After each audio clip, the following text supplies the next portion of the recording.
तो तस्वीरें हम आपको दिखा रहे हैं। महू से इंदौर के लिए रवाना हो चुके हैं केंद्रीय गृह मंत्री अमित शाह। बूथ कार्यकर्ता सम्मेलन में शामिल होंगे। आपको बता दें, महू के जानापाव भी पहुंचे हैं अमित शाह और सीएम शिवराज सिंह चौहान और भूपेंद्र यादव उनके साथ मौजूद रहे। अमित शाह ने भगवान परशुराम की पूजा की है। तस्वीरें हम आपको दिखा रहे हैं। महू से इंदौर के लिए वो रवाना हो चुके हैं।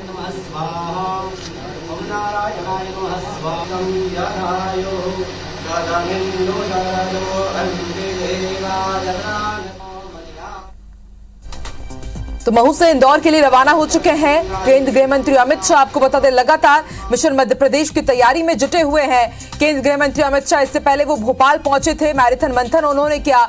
हालांकि इंदौर दौरा के साथ ही भोपाल दौरा भी प्रस्तावित था, लेकिन भोपाल दौरा कैंसिल हुआ और उसके बाद आज इंदौर पहुंचे हैं केंद्रीय गृह मंत्री अमित शाह और इस दौरान उनके साथ सीएम शिवराज सिंह चौहान और भूपेंद्र यादव भी मौजूद रहे।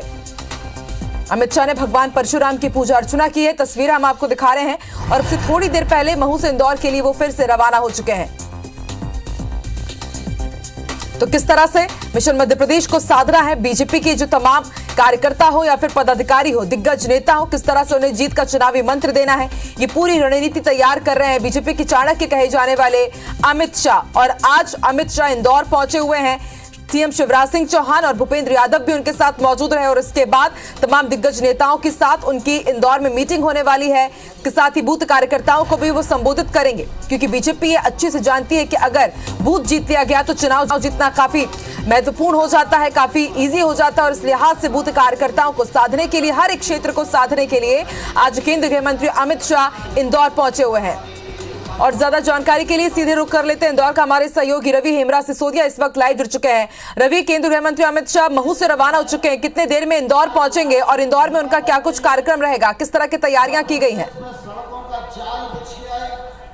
मध्य प्रदेश में सिंचाई के अवसर सृजित हो गए और मध्य प्रदेश में भारतीय जनता। देखिए, बात करें केंद्रीय गृह मंत्री अमित शाह की तो जनपाव से वो निकल चुके हैं और कुछ ही देर में अब इंदौर में जो कनकेश्वरी गरबा ग्राउंड है यहाँ पर पहुंचेंगे। और अगर बात करें यहाँ पे कार्यक्रम स्थल की तो हजारों की संख्या में यहाँ पर जो बीजेपी के कार्यकर्ता हैं, जो बूथ कार्यकर्ता हैं, वो यहाँ पर पहुंचे हैं। और सबसे बड़ी बात तो आपको सीधे मंच पर दिखाते हैं कि मंच पर बड़े नेताओं का जमावड़ा साफ तौर पर यह जाहिर करता है कि अब आज से ही जो बीजेपी है वो आगामी विधानसभा चुनाव को लेकर शंखनाद करने वाली है। केंद्रीय रेल मंत्री अश्विनी वैष्णव, केंद्रीय वन मंत्री भूपेंद्र यादव और राष्ट्रीय संगठन महामंत्री शिव प्रकाश के साथ साथ आप देख रहे होंगे कि अभी फिलहाल केंद्रीय मंत्री जो है, कृषि मंत्री जो है नरेंद्र सिंह तोमर, वो अभी संबोधित कर रहे हैं। और ऐसे में राष्ट्रीय महासचिव कैलाश विजयवर्गीय और तमाम वे सारे बड़े दिग्गज नेताओं का जमावड़ा आपको मंच पर नजर आ रहा होगा। और चूंकि बीजेपी की ये स्ट्रैटेजी हमेशा से ही रही है कि अगर उन्होंने बूथ जीत लिया तो फिर वो उस क्षेत्र के एमएलए की सीट वो उस पर अच्छे से जीत हासिल कर सकते हैं। और इसलिए ये एक बड़ा मैसेज जो है देने के लिए गया, कि पिछले दिनों अगर हम देखें तो कई सारी ऐसी जो आकलन चल रहे थे कि कांग्रेस जो है प्रदेश में मजबूती बना रही है और आगामी जो विधानसभा चुनाव में है उसकी मजबूती देखी जा रही है। और ये 72 घंटे के कार्यक्रम में बीजेपी ने इतने सारे कार्यकर्ताओं को एक मंच के साथ एक मंच पर इकट्ठा किया है। और ऐसे में इसका सीधे जो संबोधन है वो केंद्रीय गृह मंत्री अमित शाह करेंगे। और लगातार जो अब दौरे बड़े नेताओं के मध्य प्रदेश में हो रहे हैं उससे साफ है कि अब मध्य प्रदेश में आगामी विधानसभा चुनाव का शंखनाद बीजेपी कर चुकी है। और ऐसे में यह भी साफ है कि सारे बड़े दिग्गज नेताओं का जमावड़ा ये साफ कर रहा है कि अब मध्य प्रदेश में चुनाव जीतने के लिए पूरी ताकत जो है वो बीजेपी ने लगा दी है। तो अब से कुछ ही देर में हम बात करें तो जो गृह मंत्री अमित शाह हैं वो पहुंचेंगे और यहाँ पर जो बूथ कार्यकर्ता है उनको संबोधित करेंगे। सबसे बड़ी बात यह है कि पूरे इंदौर संभाग से हर एक बूथ से अगर बात करें तो बीजेपी ने टारगेट दिया था कि बूथ अध्यक्ष को साथ में, अपने साथ में तकरीबन 15 लोगों को साथ में लेके आना है। और ऐसे में अगर बात करें तो 800 से ज्यादा उनके बाद बूथ और मंडल और ऐसे सेक्टर हैं।